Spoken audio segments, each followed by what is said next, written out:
Hola, ¿qué tal? Nos encontramos en este módulo para hablar de resonancia magnética básica de abdomen y pelvis. Quien les habla, Claudia Caló. Ya nos hemos conocido en el módulo de bioseguridad, ahí nos hemos presentado, así que vamos a ir directamente al tema. Vamos a comenzar hablando del posicionamiento del paciente. En la mayoría de los lugares, el equipo de elección para realizar la resonancia tanto del abdomen como de la pelvis es en equipos cerrados. Sabemos que tenemos equipos cerrados de 1, 1.5 y 3 teslas. Por lo general, las resonancias de abdomen se eligen realizar en equipos de 1.5 y depende del servicio, las resonancias de pelvis prefieren hacerlas en resonadores de 3 teslas. Eso va a ser de acuerdo al servicio donde estemos trabajando y las selecciones de los médicos que informan, que estén a cargo de la evaluación del diagnóstico. Obviamente que si estamos en un servicio con resonadores de bajo campo, resonador abierto, también la podemos realizar allí, siempre adaptándonos a la disposición del servicio y a los elementos con los cuales contamos. Las bobinas que vamos a utilizar, podemos utilizar la bobina Spine, que en este caso está puesta sobre la camilla, combinadas con la bobina Flex y Flex Extender. De acuerdo a la zona que tengamos que cubrir, usamos una o las dos. También contamos en algunos equipos con esta bobina denominada torso. No está puesta la bobina Spine en la camilla y tenemos ese factor envolvente con la misma bobina hacia posterior y hacia anterior del paciente. O esta bobina denominada anterior array que se combina hacia posterior, o sea, logramos ese factor envolvente con la bobina Spine. Respecto al posicionamiento de los brazos del paciente, pueden estar a ambos laterales del cuerpo o hacia arriba por encima de la cabeza. Esto va a depender del tiempo de duración del estudio, de las condiciones físicas del paciente, ya que quizás el estudio es muy prolongado en el tiempo y le va a costar al paciente mantener tanto tiempo los brazos hacia arriba. Eso lo vamos a ver y prever en el momento antes de comenzar. Acá vemos dos imágenes, una como está puesta la bobina torso, con el factor envolvente y la cobertura hacia posterior y hacia adelante y la sujetamos con estos velcros, o en este equipo la bobina Spine combinada con la bobina torso. Esto es una imagen de marketing que lo que están cubriendo es la zona del tórax. Siempre en cada caso lo que vamos a hacer es marcar nuestro centro de la región anatómica en estudio, ya sea el abdomen, la pelvis o cualquier región que tengamos que estudiar. Nosotros con el láser, antes de ingresar al paciente, lo que decimos es: máquina, esto es el centro de la región anatómica en estudio. ¿Para qué hacemos eso? Para que la máquina lo pueda posicionar a ese centro de la región anatómica en estudio, que coincide con el centro de la bobina, con el isocentro del imán, donde mi campo es más homogéneo. Entonces mi imagen va a ser más homogénea con buena señal. Para comenzar con la resonancia magnética del abdomen, vamos a hablar del protocolo de estudio.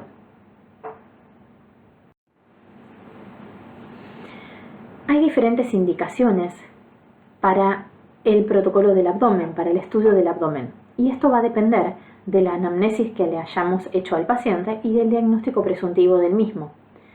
Entonces, podemos elegir entre un protocolo básico, un protocolo para hígado, para páncreas, para los riñones, para las glándulas suprarrenales, para las vías biliares, las vías urinarias, el estudio denominado enteroresonancia, para ver las asas intestinales. De acuerdo a lo que tengamos que ver, vamos a ver cómo vamos a programar nuestros bloques de corte y de qué espesor, de qué distancias van a ser. Por eso es muy importante la recolección de datos previo a realizar el estudio.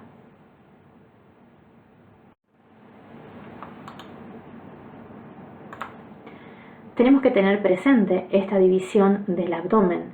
Sabemos que el abdomen lo dividimos anatómicamente en 6 regiones: hipocondrio derecho e izquierdo, flanco derecho e izquierdo, fosa ilíaca derecha e izquierda, epigastrio, mesogastrio, hipogastrio. ¿Y para qué me sirve esto? Para ubicarme anatómicamente de acuerdo al órgano que tenga que estudiar, para ver dónde voy a ir a programar mis bloques de cortes. Por ejemplo, el hígado ocupando el epigastrio hipocondrio derecho, flanco derecho. La arteria aorta viene en el centro, hacia su lateral derecho la vena cava, a ambos laterales los riñones con las glándulas suprarrenales. Tenemos acá que ubicar la vesícula biliar, parte de la vía. Vamos a ver cómo lo ubicamos acá. Tenemos el estómago, el duodeno, ¿sí?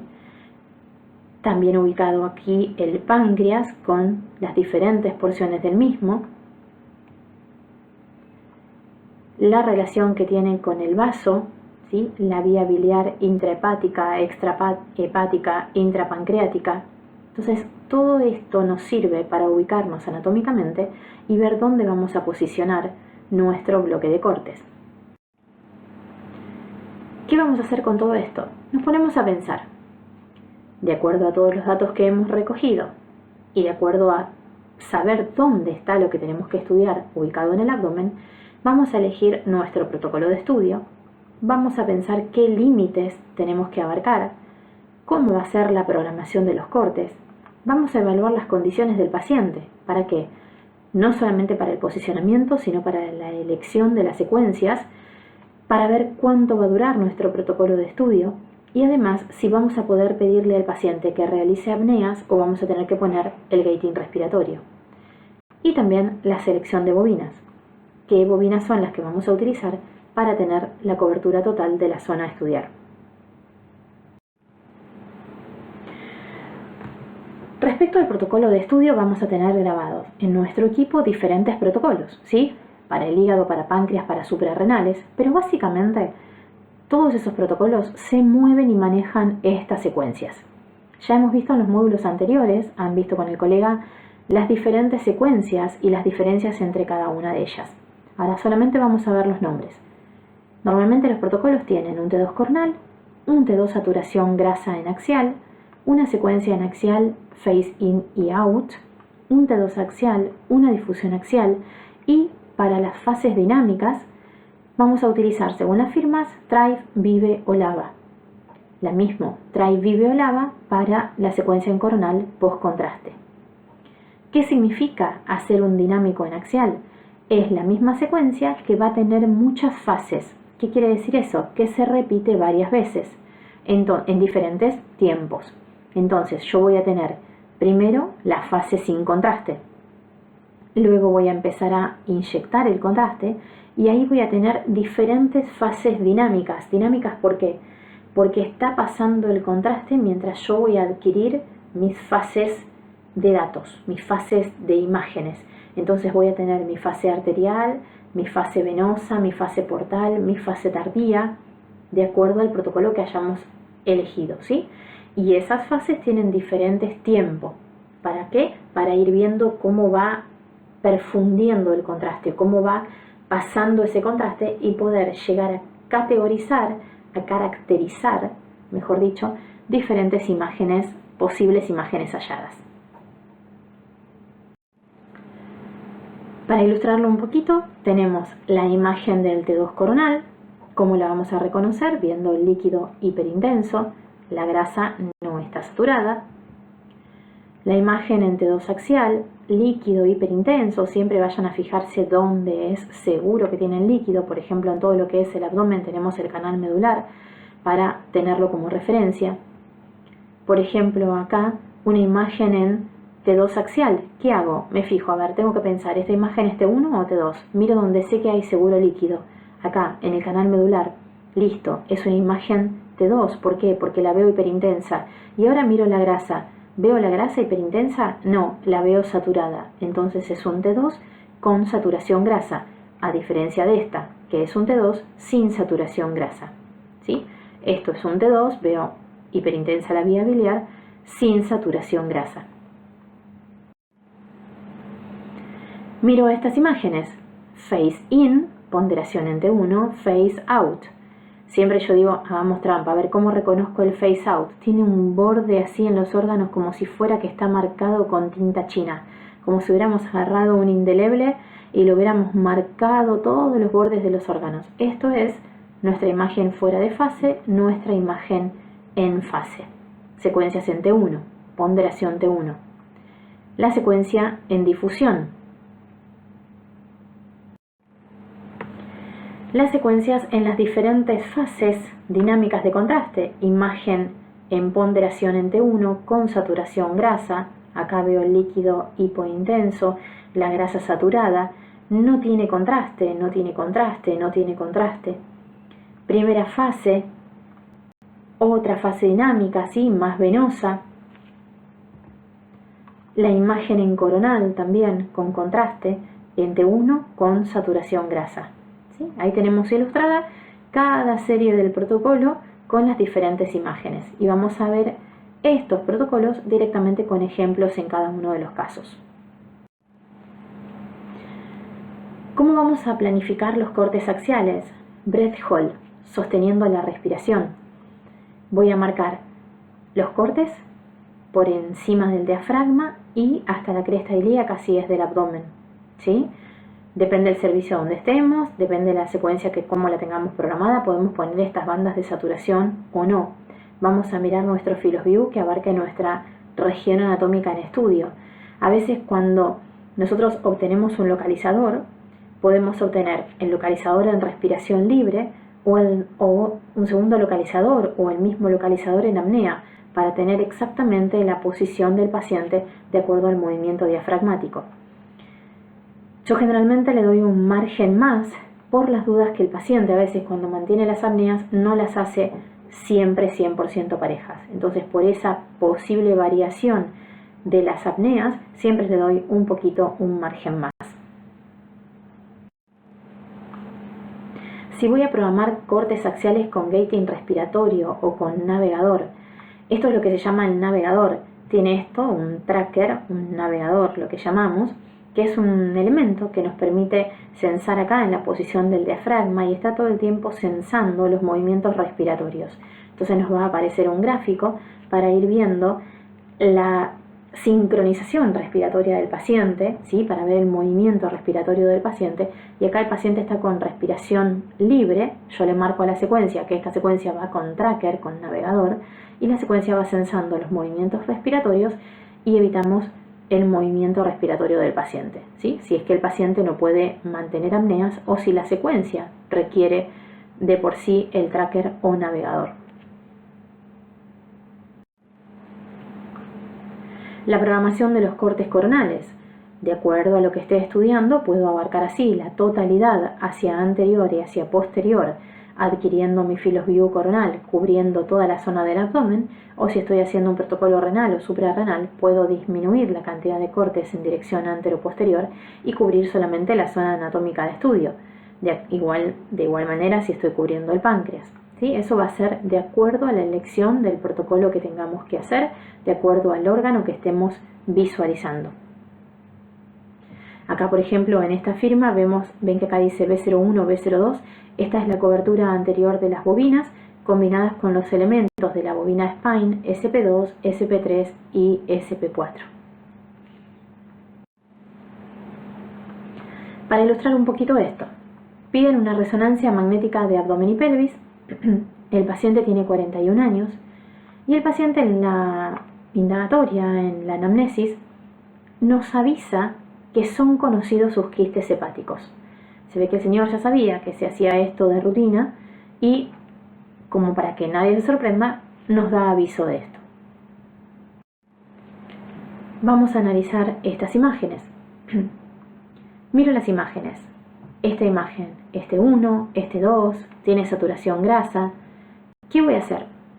Vemos todas las imágenes hepáticas, ¿no? El señor nos avisó, pero ven la cantidad de imágenes hepáticas que tiene. Miro la disposición de las imágenes, desde superior hacia inferior. Acá hemos puesto algunas, ¿sí? Esto sigue hasta la pelvis. Entonces yo tengo que ver qué secuencia es esta. Miro el canal medular, lo veo hiperintenso. Entonces ya sé que es una secuencia T2. Miro la grasa, ¿tiene saturación grasa? No, es un T2 sin saturación grasa. Los vasos los veo con ausencia de señal. Entonces estas imágenes tienen aquí contenido aparentemente líquido, ¿sí? Vamos a la siguiente imagen. Esta es la continuidad para llegar hasta la pelvis, ¿sí? La continuidad de los cortes. Primer bloque de cortes o sea, los fuimos recortando para poder ponerlos en el PowerPoint. Para llegar, si yo voy a abarcar un abdomen y pelvis, tengo que ir desde la parte inferior del tórax hasta la sínfisis púbica, ¿sí? Ahí, para tener la totalidad de la cobertura. Miro estas imágenes. A ver qué imágenes son. Líquido cefalorraquídeo hipointenso. Imagen ponderada en T1. ¿Tiene saturación grasa? No. Es un T1 sin saturación grasa, una imagen en fase. Miro las imágenes que están en el hígado de contenido hipointenso. Seguimos con la adquisición de las imágenes en la pelvis. Vamos a mirar esta imagen. ¿Qué secuencia es? Miro el líquido cefalorraquídeo. ¿Cómo lo veo? Hipointenso. Miro la grasa. Es un T1 con saturación grasa. ¿Tiene contraste? Miro el vaso. No, no tiene contraste. Misma secuencia que sigue hasta la pelvis.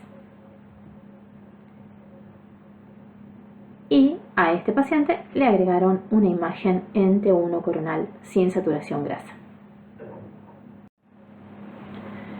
Veamos otro caso, una resonancia magnética del abdomen, un paciente que tiene 62 años, refiere secundarismo. Se observan imágenes redondeadas en el hígado, hiperintensas en T1 e hipointensas en T2. Secundarismo con contenido de melanina, por eso es que se comportan las imágenes de esta manera. Tiene poliquistosis renal, muchos quistes en el riñón, líquido libre alrededor del hígado y alrededor del vaso. Veamos las imágenes, todos los hallazgos, ¿sí?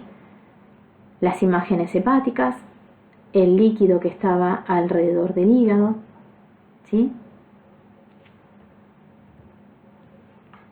Seguimos como se ven las imágenes, el vaso, el líquido aquí, la poliquistosis renal, fíjense la forma de este riñón, como se ve toda lobulada, fíjense acá, esta es la imagen en fase, fuera de fase y esta es la imagen en fase.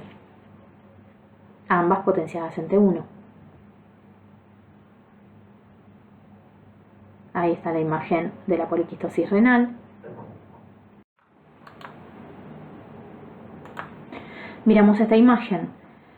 Lo primero que voy a observar, el líquido cefalorraquídeo. Lo veo hiperintenso. Miro la grasa. No está saturada. Pero me llama la atención que veo los vasos hiperintensos. Esta es una secuencia que se llama Trophy, Balance, Fiesta, dependiendo de las firmas, y la característica de esta secuencia es que pone los líquidos y los vasos hiperintensos. En algunos servicios es una secuencia que está dentro del protocolo. Y observamos lo que estábamos viendo, el líquido perihepático, la poliquistosis renal, las imágenes en el hígado, esta secuencia en T1, la imagen en el hígado, T1 con saturación grasa, y la continuidad de estas imágenes en TrueFisp, como se ven aquí, la poliquistosis renal, toda la lobulación y el líquido perihepático, por ejemplo acá, y el líquido perisplénico. La imagen en coronal, un coronal TrueFisp también, la poliquistosis renal, el líquido perihepático, el líquido periesplenio. Otro caso, un paciente que le piden una resonancia magnética del abdomen, tiene un trasplante hepático, una imagen compatible con una estenosis en la unión del hepático y el colédoco. Por ende va a tener defectos de relleno en ambos conductos que están compatibles en este caso con litiasis. Se observa la vía biliar, ¿sí?, alterada por el trasplante, esa vía biliar dilatada, imagen potenciada en T2 sin saturación grasa. Miramos la imagen ahí, ampliada, de la vía biliar. A este paciente se le agregó una secuencia que después la van a ver en los otros módulos, una secuencia que es para estudiar la vía biliar, una secuencia de colangioresonancia que nos permite ver así la vía biliar bien hiperintensa y se ve esa estenosis que referían en el informe, ¿sí?, la vía biliar intrahepática, parte de la vía biliar extrahepática, el conducto del colédoco, ¿sí? La estenosis que presentaba. Ahí la imagen ampliada, donde se observa claramente la estenosis. Nosotros tenemos que tener presente que de acuerdo a todas las secuencias que tengamos disponibles, podemos usar la elección nuestra para llegar al diagnóstico, ¿sí? El protocolo de este paciente era un protocolo hepático, un protocolo del abdomen solamente hepático, pero bueno, si yo tengo la posibilidad de complementar con alguna secuencia extra y el servicio me lo permite, puedo usarla también. Piden un estudio de páncreas. ¿Es necesario abarcar todo el abdomen? Por lo general no, porque lo único que quieren ver es el páncreas, salvo que el médico que esté informando nos diga, además del páncreas, de los cortes solamente finitos al páncreas, agrégame un pantallazo del abdomen, abarcame en una secuencia todo el abdomen. Si yo tenía cortes en el abdomen, que por lo general son de 5 o de 6 milímetros, para estudiar el páncreas van a reducir el espesor del corte, van a ser cortes de 3 milímetros, por lo general sin gap, sin distancia entre corte y corte, o con 0.2 de gap, ¿sí? ¿Y dónde lo vamos a posicionar? Sobre el páncreas, ¿sí? Voy a visualizar la zona y voy a tratar de abarcar solamente la zona del páncreas. Acá estamos programando cortes axiales, ¿sí? Acá cortes coronales, que abarcaron bastante zona además del páncreas, ¿sí? Porque acá esto lo podían haber cortado, si no, acá tenemos la imagen pancreática y esto va a ser de acuerdo a la forma que tengan de trabajar en el servicio. O también podemos realizar cortes así, o oblicuos, siguiendo la dirección del páncreas, ¿sí? Fíjense acá, este corte está grabado con navegador. Otro caso, un paciente de abdomen con contraste de 55 años que refiere tener una formación quística en el páncreas. A mí me piden un abdomen, pero dice una formación quística en el páncreas. Puedo hacer un mix entre lo que es el protocolo del abdomen y el protocolo del páncreas, o directamente hacer un protocolo pancreático y hacer un pantallazo del abdomen. Estas son cosas que se ven con los médicos que están en consola, con el médico que informa, y cada uno se va a ir acostumbrando a la sistemática, a la dinámica que tenga el servicio para trabajar. Entonces acá observamos en la primera fila secuencia CENTE1 sin saturación grasa, y llama la atención esta imagen acá, redondeada, hipointensa. Miro la segunda fila, secuencia CENTE2 sin saturación grasa, la misma imagen que estaba hipointensa, ahora la observo hiperintensa. En este servicio realizan secuencia TrueFISP, Balance, Fiesta, hiperintensidad en el líquido, hiperintensidad en los vasos, ¿sí? Secuencia TrueFISP sin saturación grasa. Se agregó una vista en sagital. ¿Normalmente está dentro del protocolo? No, pero nadie impide que la pueda agregar. Entonces, si miro las imágenes, esto es una imagen en T2 sagital, esto es una imagen en T1 sagital. ¿Qué deben querer observar? Si esta formación quística que está en el páncreas tiene relación con el conducto pancreático o no. Miro las imágenes con contraste.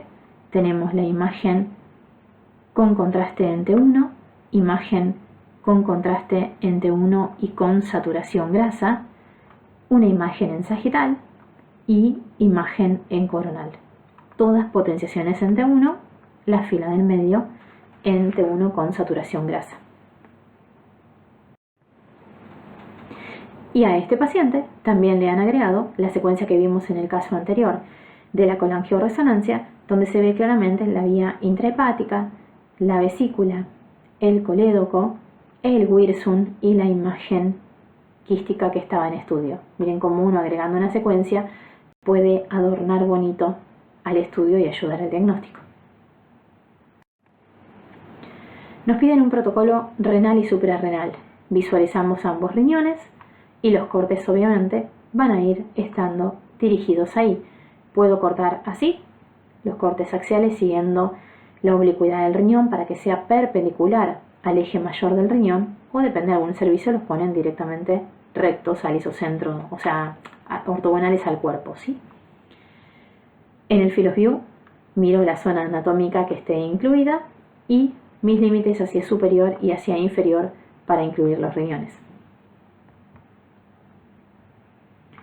Acá lo mismo, puedo hacer cortes rectos para obtener la vista en coronal o así, siguiendo el eje mayor del riñón y obtener un coronal bien programado según el eje. Y si tuviera que hacer cortes en la suprarrenal, puedo hacer los cortes más finitos siguiendo la suprarrenal en el polo superior del riñón, ¿sí? De ambos riñones. Para ilustrar esto, glándulas suprarrenales, un paciente de 49 años, le piden un adenoma en la glándula, o sea, tiene un adenoma en la glándula suprarrenal izquierda. Vamos a ver si lo encontramos. Observo, los cortes fueron magnificados, secuencia potenciada ante 1, los cortes bien finitos, y voy mirando desde superior hacia inferior. Ven que se empieza a observar esta imagen, acá, la imagen renal. Esto es la imagen que tenemos que estudiar, ¿sí? En la glándula suprarrenal izquierda. Imagen potenciada ante 1, sin saturación grasa. Esta es la imagen fuera de fase, potenciación ante 1 fuera de fase con nuestra imagen a estudiar. Por lo general, las secuencias in-phase y out-phase para páncreas o para glándulas suprarrenales son súper importantes.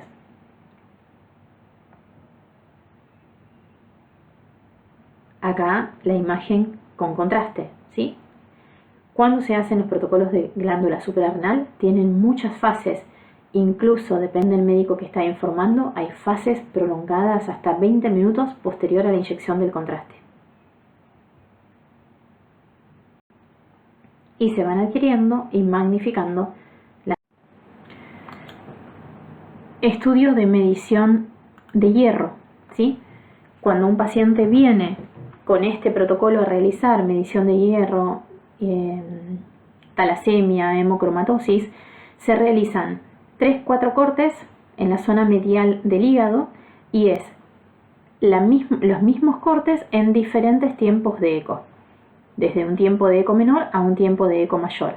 Ven cómo se ve la ausencia de señal en el hígado, un paciente que tiene bastante depósito de hierro. Es un estudio que, si bien lo estamos viendo, es un estudio que tiene que ser cuantificado. Se pasa a un programita y se hacen unas mediciones de cuánto es esta cantidad de contenido ferroso que tiene el hígado. Es un estudio que no suele tener imágenes bonitas, sino que son categóricas. La imagen siempre se va a ver degradada cuanto más enfermo esté el paciente.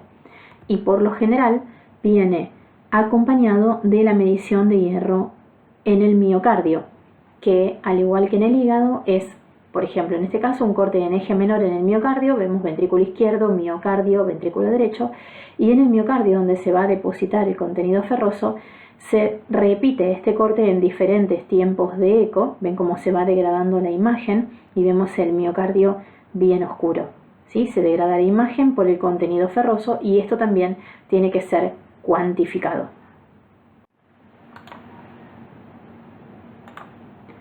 A modo presentación solamente mostramos esta reconstrucción en MIP de la secuencia de colangioresonancia. En este curso tienen un módulo destinado a esto, pero ya que está dentro de los protocolos del abdomen, solamente mostramos unas imágenes donde vemos en la imagen de la derecha, aquí bien magnificada, la imagen de la vesícula biliar, y en las 4 imágenes a la izquierda, la vía biliar intrapancreática, el wirsum, el coledoco extrapancreático y la vía biliar intrahepática.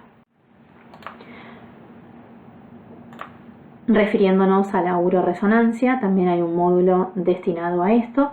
Solamente presentamos el estudio de la uroresonancia en estudio morfológico sin contraste y el estudio funcional con la inyección de contraste endovenoso.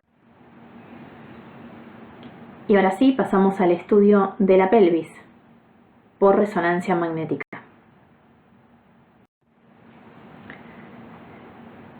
Al igual que en el abdomen, de acuerdo al motivo del estudio y a la anamnesis que hayamos hecho a la paciente, vamos a tener diferentes consideraciones en la planificación de nuestro estudio. Hay diferentes motivos del estudio de la pelvis también, y tenemos, por ejemplo, ginecológico, dentro de lo ginecológico para ver el útero, ovarios y vagina, cada uno con diferentes protocolos de estudios específicos a cada uno de los órganos. Un estudio coloproctológico, también con protocolo específico, ya sea de recto o canal anal. Urológico, igual con protocolo específico para vejiga, uretra, testículos, pene. Un protocolo para el estudio de la próstata, un protocolo oncológico, un estudio de la pelvis en general, un estudio para fístulas, en el caso también de periné, una pelvis pedida por traumatólogos, por el servicio de traumatología. Lo que se refiere a resonancia magnética dinámica de piso pelviano, estas siglas que vemos aquí en el listado, o la pelvis o el abdomen incluso por pedido obstétrico o fetal. De acuerdo a la anamnesis y al pedido del estudio, vamos a ponernos a pensar cuáles son los límites que vamos a abarcar en nuestra programación, en nuestro estudio, cuál es la cobertura que vamos a tener, cómo vamos a programar los cortes, con qué oblicuidad, con qué inclinación, qué secuencias vamos a elegir. También vamos a evaluar las condiciones del paciente y qué bobinas vamos a utilizar. Si miramos brevemente una pelvis femenina, vamos a tener 3 compartimentos. Un compartimento anterior donde tenemos la vejiga y la uretra, un compartimento medio donde tenemos la vagina y el útero, un compartimento posterior donde tenemos el recto y el ano.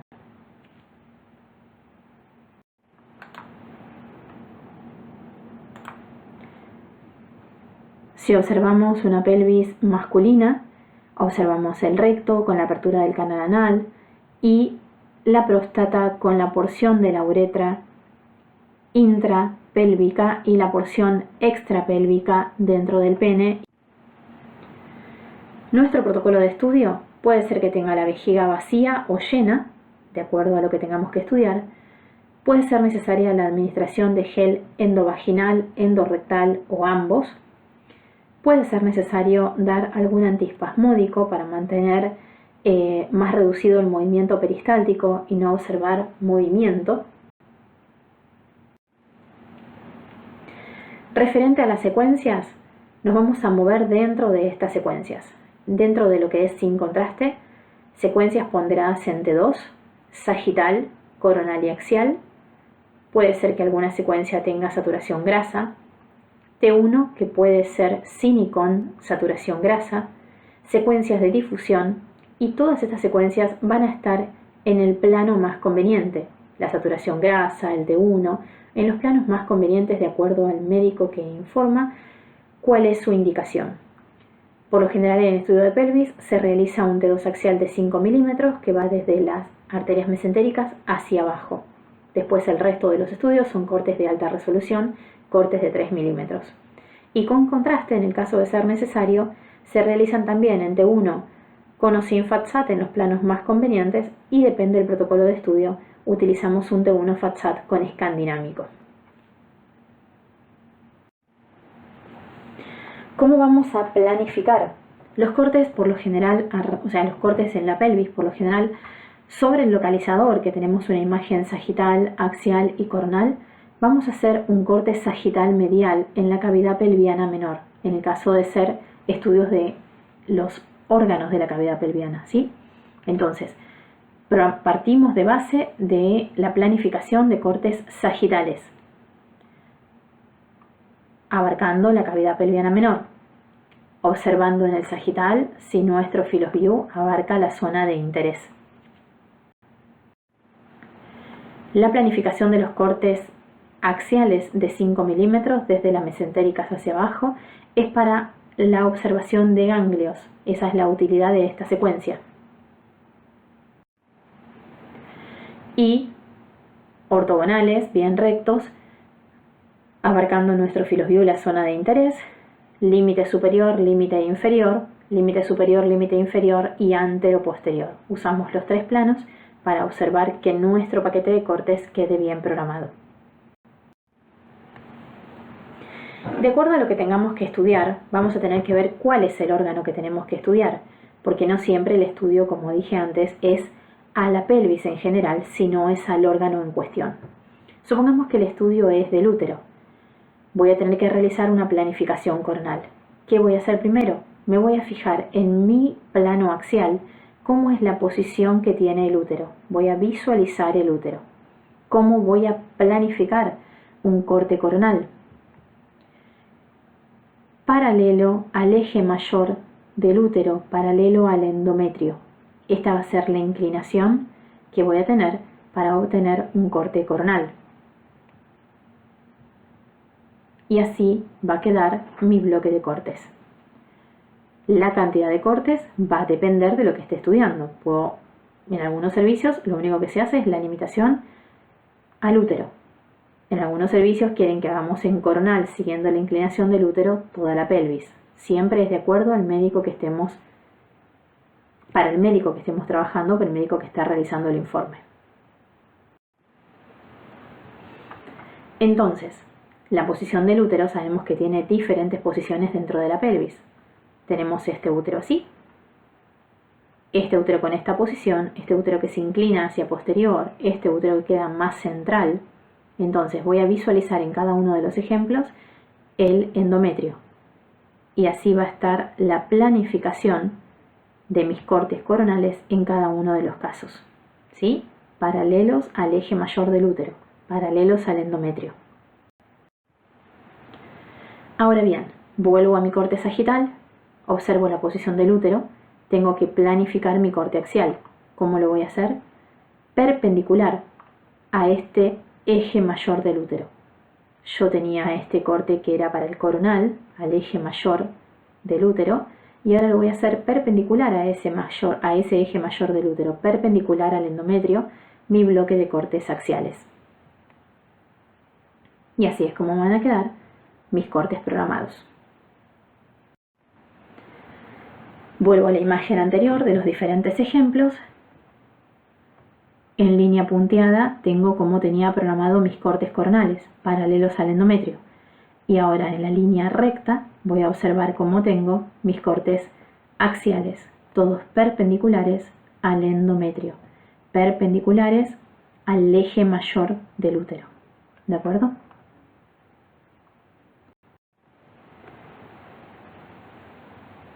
El protocolo del útero va a variar si la paciente viene por un cáncer de endometrio, si la paciente viene por un cáncer de cervix, por ejemplo, ¿sí? Entonces ahí dentro del útero tengo que mirar cuál es la posición del endometrio, cuál es la posición del cervix. A veces por la disposición del útero tengo en diferente posición lo que es el eje mayor del útero para ver el endometrio con la posición del cuello del útero. Vamos a ilustrar esto con ejemplos.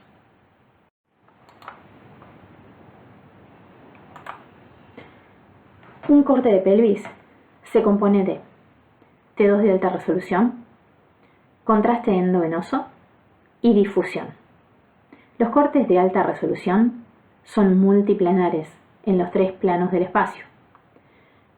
Secuencia en T1 con contraste y secuencia de difusión. Estos son los 3 pilares básicos en un estudio de pelvis para ver los órganos de la pelvis, no pelvis oncológica. Los cortes en T2 elegidos para el útero es porque nos permiten diferenciar bien las diferentes capas del endometrio. Entonces, acá mostramos en esta figura el miometrio interno, el endometrio, el miometrio externo, y estas capas se pueden diferenciar bien en un corte T2 de alta resolución. Cuando nosotros vamos a programar los cortes sagitales, como vimos antes, sabemos que la posición del útero tiene diferentes inclinaciones. Entonces tenemos que tener mucho cuidado en observar los ejes, tanto sea hacia el eje mayor del útero o hacia el eje menor del útero, para que nuestro corte axial y coronal nos quede correctamente programado. Por ejemplo, en esta imagen, ¿sí? Yo voy a mirar, acá estoy programando un corte coronal y así estoy programando cortes axiales, perpendiculares. Lo mismo en esta posición. Y acá tenemos las vistas, como se ven, del endometrio, ¿sí? En diferentes posiciones. ¿Qué quiero decir con esto? Cuando yo estoy programando un estudio de la pelvis y me estoy abocando a lo que es el estudio de un órgano en cuestión, después cuando miro las imágenes, tengo que buscar la imagen del órgano para saber en qué plano de corte lo realicé. No tengo que mirar la imagen de la pelvis en general porque va a prestar a confusión.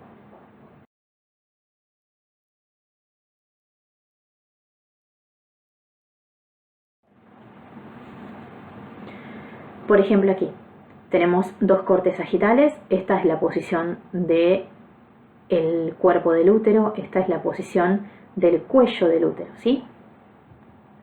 Así tendría que estar programando qué cortes en esta inclinación, un corte axial al cuello del útero.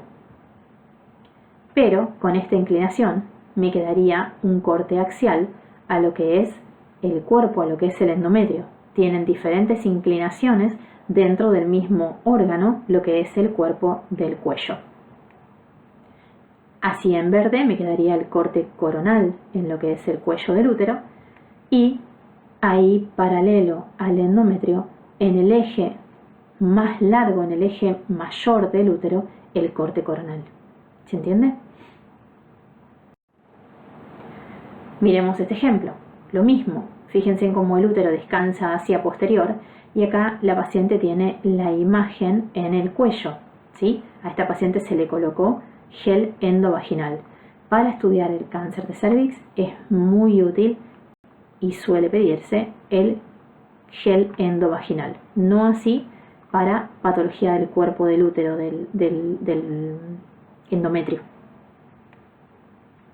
Entonces así me quedarían los cortes axiales y ahí me quedarían los cortes coronales en un protocolo de cervix.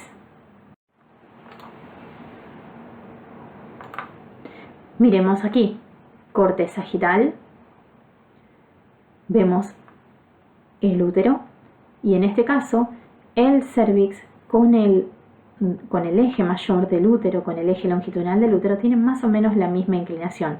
Entonces, si yo tuviera que hacer cortes coronales, me quedan ambos en el mismo plano. Y si tuviera que hacer cortes axiales, que los haría perpendicular al eje mayor, me quedan ambas zonas dentro del mismo plano. Miremos esta imagen, dos imágenes sagitales. Acá está la imagen que llama la atención, que está fuera de lo que sería anatomía normal. Igual, los cortes me quedan dentro de la misma programación, dentro de la misma oblicuidad, ¿sí? Así estaría programando cortes axiales. Ahora, si alguien viene y programa cortes así, ¿esto qué quisieron acá hacer? Coronales. ¿Pero coronales de qué? De la pelvis. Esto no es un coronal del útero, ¿sí? Un coronal del útero sería siguiendo así el endometrio, no esto. Esto sería lo correcto. Estos son siglas que aparecen cuando hacen los informes, ya que tienen diferentes categorías, diferentes siglas los médicos con tablas para tipificar el estadio de una enfermedad. Observemos acá, tenemos el cuerpo del útero y tenemos el cuello. Fíjense, la patología está en el cuello, ¿sí? Imagen potenciada ante 2, imagen potenciada ante 1, imagen potenciada ante 1 con saturación grasa y tiene contraste, imagen en axial, imagen coronal del útero, ¿sí? La imagen sin contraste, la imagen con contraste, ente 1 con saturación grasa.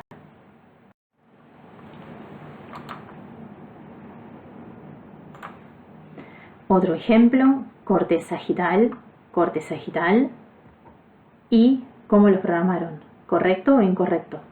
Súper incorrecto. Esto está siguiendo el plano ortogonal del cuerpo, pero no está siguiendo la oblicuidad, la orientación que tenía que tener según el endometrio. Lo mismo acá, miren cómo lo han programado y tendría que estar con esta inclinación para hacer una.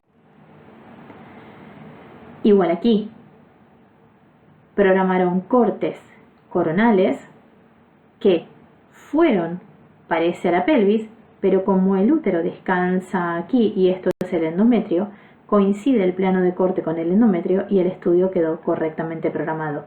Esta es la imagen en coronal que la estamos visualizando aquí. Imagen sagital.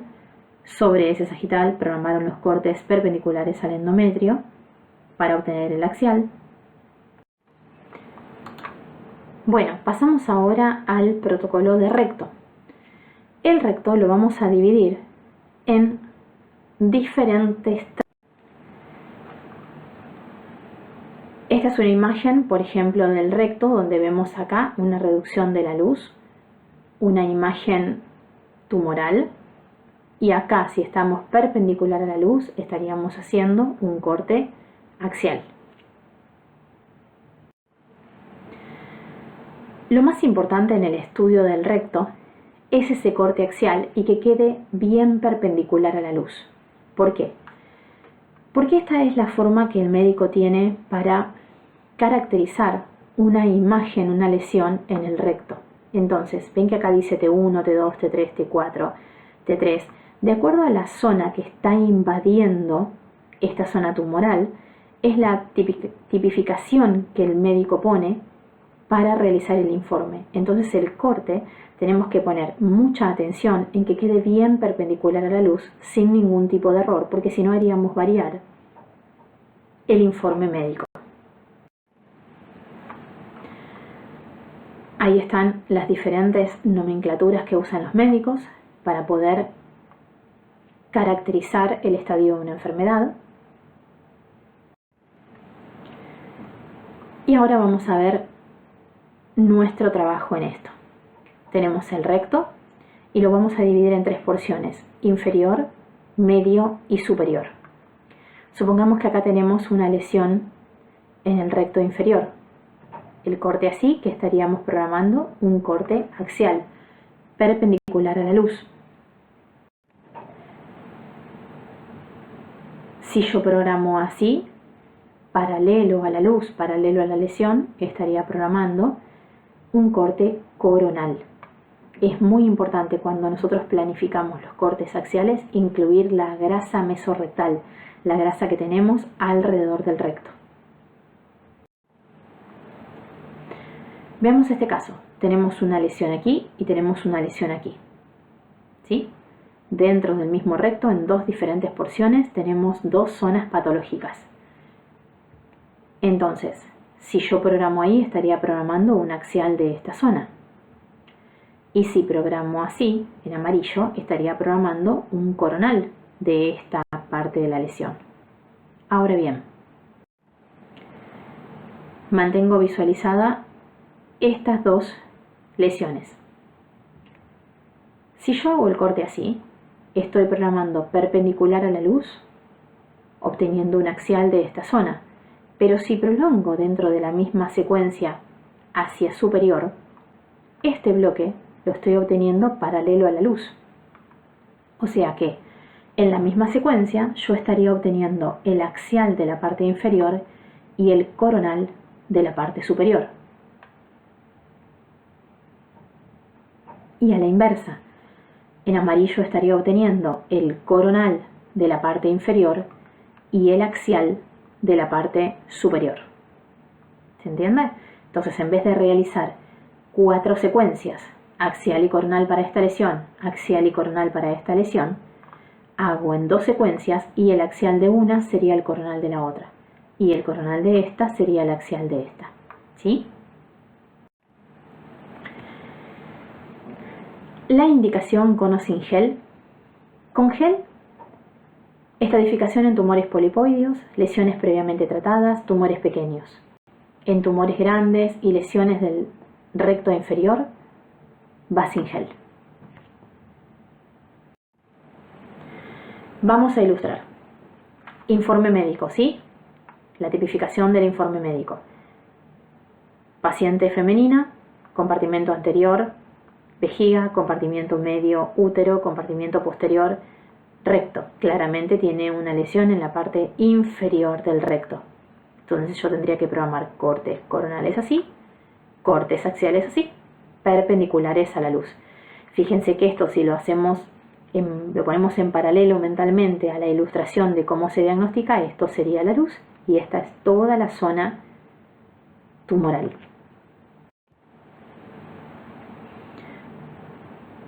Parte del informe médico, fíjense acá, en esta zona media, la zona tumoral. Secuencia ante 2 con saturación grasa, secuencia ante 2 sin saturación grasa, secuencia ante 2 axial, sin saturación grasa. Por lo general los tumores de recto no necesitan contraste, se diagnostican con el axial en T2.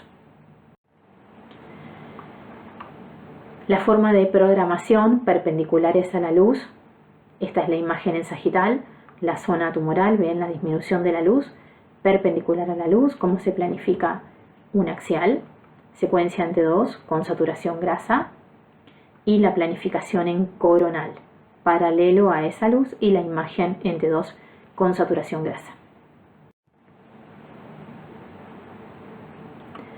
Otro ejemplo, cómo está programado esta imagen en coronal, esta programación en axial, la imagen en coronal, la imagen en axial y la imagen en sagital de toda la porción afectada por la enfermedad.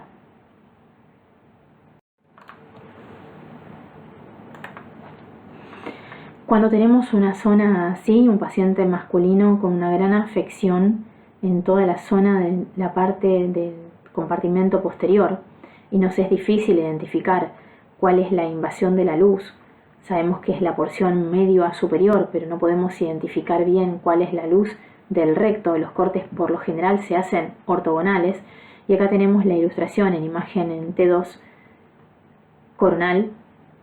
coronal con saturación grasa, la imagen en axial en T1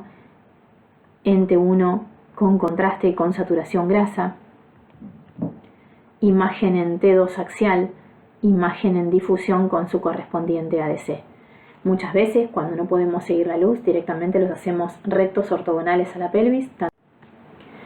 Observemos esta paciente, esta gran afección aquí en todo lo que es el compartimento posterior, ¿sí? Imágenes en sagitales, imagen en axial de la zona afectada y la programación directamente axial a la pelvis, directamente coronal a la pelvis.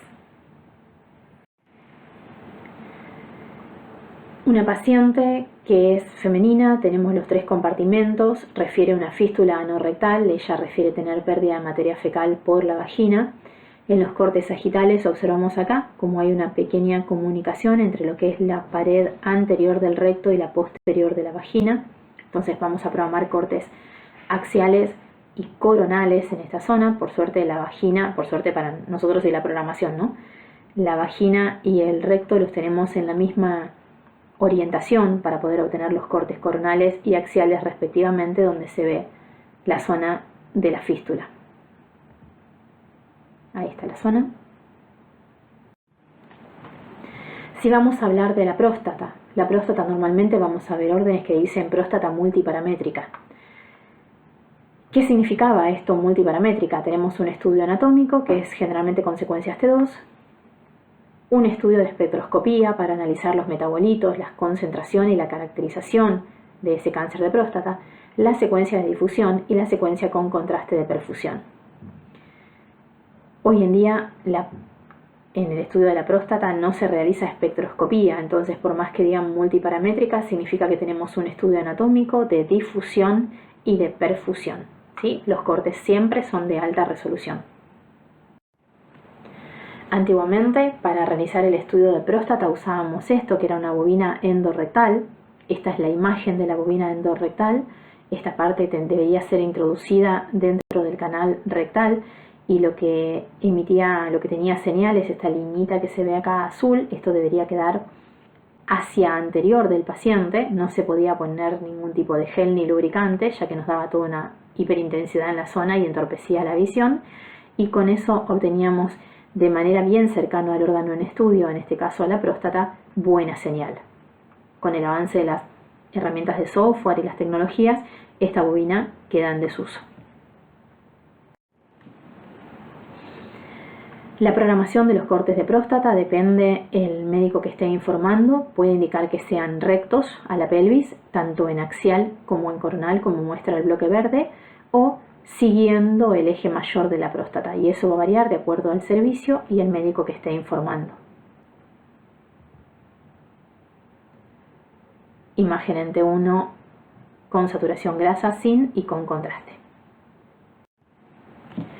Si nos piden un estudio de los testículos, por lo general le indicamos al paciente que el pene lo ponga hacia arriba de la pelvis, ¿sí? Le damos una cinta o algo para que lo sujete, para que nos quede liberada la zona testicular y los planos axiales, sagitales, coronales van a ser en la orientación de los testículos. Acá tenemos una imagen ilustrativa en T2, en T1 y en T2 con saturación grasa.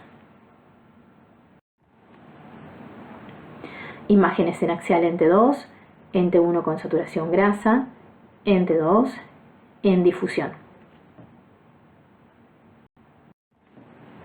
Si nos piden un estudio obstétrico, por lo general quieren ver la placenta. Acá tenemos la imagen de la placenta, ¿sí? Una placenta previa que ocluye el tracto de salida del canal de parto. Por lo general se hacen secuencias T2 en el plano más conveniente y a veces se agrega un T1. Ahí tenemos un ejemplo de una placenta creta, imagen potenciada en T2. Cuando nos piden resonancia fetal, esto va a depender de cuál es la patología que están buscando. Vamos a tener que mirar los estudios previos y vamos a ir al órgano en cuestión con las secuencias que tengamos grabadas, ya sean T1 con saturación grasa, T2 con saturación grasa, difusión. Por lo general son secuencias con tiempo de adquisición muy cortos, ya que el niño, depende del espacio que tenga para moverse, empieza a moverse y nos haría variar nuestro plano de corte. Acá tenemos un ejemplo de resonancia polidrámnios, ¿sí? Mucho líquido dentro de la cavidad donde el niño se encuentra. Oligodrámnios, presentación podálica con escasa cantidad de líquido. Una resonancia que quieren ver un mielomeningocele en la región lumbosacra, entonces ahí tenemos que ir a ver la columna. Acá observamos la columna, fíjense esta imagen que es la que llama la atención. Hacemos un corte en axial, ¿sí? Ahí están marcados los cortes. Lo único que tenemos que hacer es ir y focalizar la imagen que están buscando. Ser veloces, rápidos, para que el niño no se mueva de nuestro plano de corte elegido. A modo ilustrativo, también una pelvis con contraste de una paciente de 86 años, viene por un bultoma en el lado izquierdo, sin dolor, es de larga data. Suponen que es un tumor hipervascularizado. ¿Qué protocolo vamos a elegir? Una pelvis general, una pelvis como las de origen traumatológico, oncológico, consecuencias ortogonales a la pelvis directamente, no a ningún órgano. Y acá empezamos, cortes potenciados en T2, sin saturación grasa. Vamos recorriendo toda la pelvis y nos aparece la visualización de la imagen que estaba en estudio. Secuencia en T2 con saturación grasa, la imagen, ¿sí? Y seguimos recorriendo la pelvis. Se agregó un corte sagital solamente para ayudar y categorizar el estudio, potenciado en T1, potenciado en T2 con saturación grasa. Estos son los protocolos que vamos viéndolos y los vamos variando de acuerdo a la imagen que tengamos que estudiar. Secuencia en T1 sin saturación grasa, secuencia en T1 con saturación grasa y con contraste, la secuencia en T1 que se repite con contraste, se ve cómo capta el contraste, bien hipervascularizada la imagen en estudio, y repitieron también con contraste la imagen en sagital. Bueno, nos piden un estudio del canal anal. Lo mismo, vamos a ver la imagen central de la cavidad pelviana menor, la imagen en sagital, visualizamos el canal anal y acá que estaríamos programando. Siguiendo la apertura del orificio anal, la apertura del canal anal, una imagen, un plano de cortes en orientación coronal. Y si lo ponemos así, vamos a programar nuestro bloque de cortes en axial. Tenemos la imagen potenciada en T2 en axial y la imagen potenciada en T2 en corte coronal del canal anal, ¿sí? Imagen en sagital, T2 con saturación grasa, coronal T2 con saturación grasa y el axial en T2 con saturación grasa. La imagen patológica aquí en el canal anal. Ahora, resonancia magnética dinámica de piso pelviano. Básicamente, ¿qué quieren ver? El septum recto vaginal, la fascia pubocervical y el músculo elevador del ano. Todo esto que nos sostiene los órganos de la cavidad pelviana menor. Hay diferentes indicaciones para este estudio. Uno de los más comunes es el prolapso del compartimento anterior, medio o posterior, o de los tres compartimentos, un descenso multicompartimental. Este estudio va a tener dos fases. Una fase estática, donde se van a hacer cortes ponderados en T2 de alta resolución en los tres planos y nos va a dar un detalle de la anatomía de esas fascias y de los músculos, en especial el elevador del ano. La paciente acá se mantiene en reposo. Se le administra gel endorrectal y endovaginal. Acá tenemos las imágenes de una paciente con prolapso, la imagen en axial, en coronal y en sagital. Y después vamos a pasar a la fase dinámica, donde necesitamos la colaboración de la paciente. La secuencia de elección va a ser la secuencia Truffy, Balance o Fiesta según la firma, y consta de un solo corte en la línea media, con muchas fases, y eso nos va a permitir obtener una imagen en resolución temporal. ¿Y qué le tenemos que decir a la paciente? Le vamos a explicar previamente que va a tener que hacer una fase de reposo, una fase de contracción del esfínter, valsalva, defecación y volver al reposo. Todo esto se lo explicamos previamente y después le decimos a la paciente, cuando empieza el ruido, empiece a hacer esto que le indicamos. Entonces la paciente, partiendo de la posición de reposo, va a contraer, va a hacer fuerza y va a defecar de un solo pujo y volver al reposo. Después esta imagen se proyecta en cine. Acá tenemos la imagen en cine, se proyecta en cine y el médico va a evaluar desde la posición de reposo cómo contiene el esfínter anal y una vez que hace fuerza y defeca y vuelve al reposo, a ver si estos órganos vuelven. Si observamos estas imágenes, acá tenemos compartimento anterior, compartimento medio, compartimento posterior, y en el momento donde la paciente hace fuerza para defecar, acá observamos un gran rectocele anterior, ¿sí? Y el gran prolapso del compartimento posterior.